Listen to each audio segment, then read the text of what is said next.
Comentário, né? É uma pergunta que o perfil aqui, Igreja Bíblica Sertaneja, fez.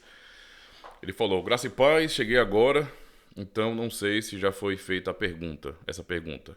Como não cair na ideia de que, agora calvinista, não use a visão teológica para justificar uma vida não piedosa, no caso, justificando que o conhecimento me libertou de um certo jugo religioso? É boa pergunta.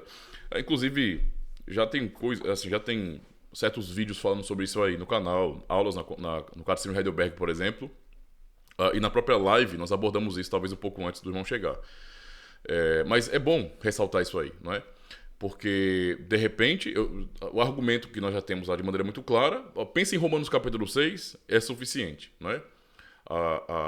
Vamos pecar mais, não é? Por causa da graça de Deus? Não, né? É muito pelo contrário. É o argumento de Paulo ali. Como vamos ver no pecado nós os que morremos para ele? E vai falar da nova vida em Cristo. Então, a graça de Deus ela é suficiente e ela é frutífera, né? Então, esse negócio de ser alcançado pela graça de Deus e, no fim, você se sentir livre para viver no pecado, na devassidão. Isso não faz sentido. Ou então, se é a pergunta aqui tem mais a ver com esse contexto, talvez, de igrejas evangélicas, de pessoas que chegam de fora, que chegam de comunidades evangélicas que são um pouco mais conservadoras talvez ao extremo e tem aquela ênfase nos usos e costumes, não é? Não pode isso, não pode aquilo, não pode isso, não pode aquilo, não pode isso, não pode aquilo. Nós sabemos que é assim, tem comunidades assim, com certeza. Eu já conheci, né? Lembre-se, eu já fui um pastor pentecostal, então sei muito bem disso aí. E de repente a pessoa chega numa igreja reformada e ela se encanta com a doutrina da graça e acaba confundindo as coisas, imaginando que lá na igreja que eu fazia parte, né? Basicamente nós tínhamos que fazer muitas coisas para sermos salvos ou então para mantermos a salvação. Dentre elas, não é, a questão dos usos e costumes. Então, nós tínhamos que a mulher tem que ter cabelo comprido, o homem tem que estar sempre de roupa social, paletó e gravata, não pode andar de bermuda na rua, a mulher sempre está de vestido, não é? E nunca pode ser calça, porque calça é roupa de homem, etc. E tem isso e aquilo. Então tem várias regrinhas que as pessoas criaram, com más interpretações bíblicas, más interpretações mesmo, ok? Forçando a barra e não respeitando os contextos. Uma coisa, o nosso posicionamento reformado, não é?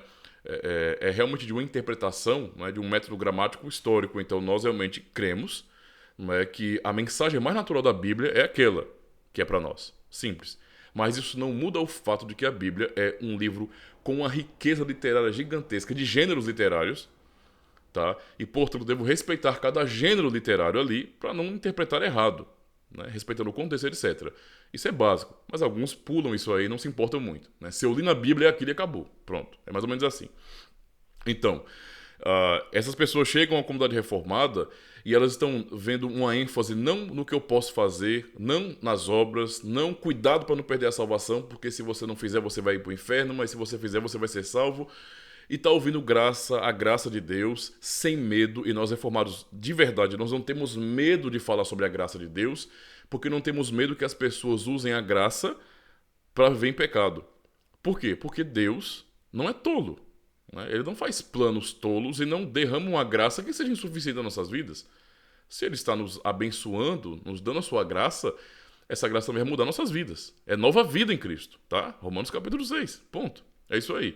Mas para quem chega então de fora e imagina isso, não é? Ou então usa isso como argumento de que agora que eu estou numa comunidade onde a graça de Deus é pregada, então tiraram aquele jugo, e não foi o jugo do pecado, tiraram o jugo dos usos e costumes, e agora eu sou livre, e agora eu não preciso, por exemplo, mais ser alguém piedoso, que busca Deus, que procura se guardar do mal, sabe? Me afastar do mundanismo e ser uma pessoa piedosa, zelosa. Não é? Uma coisa não tem nada a ver com a outra. Ok? Não faz sentido ir para uma igreja ou então se tornar calvinista, como o irmão perguntou aqui, e imaginar que ser calvinista é me livrar das obrigações, não é? Ou da minha responsabilidade para com o Senhor que me elegeu e me salvou em Cristo. Então, a graça não nos leva à falta de piedade. Quem está imaginando isso está errado e deve se arrepender. E quem já está vivendo contrário à graça, com a desculpa da graça, não é? O meu conselho é: vigie, se arrependa e tome cuidado. Porque lembre-se, existem também os enganados. Vá lá, Tiago capítulo 1. Há pessoas que são enganadas, ouvintes, mas não praticantes, tá bom? Então, tá aí a resposta. Deus abençoe, irmãos.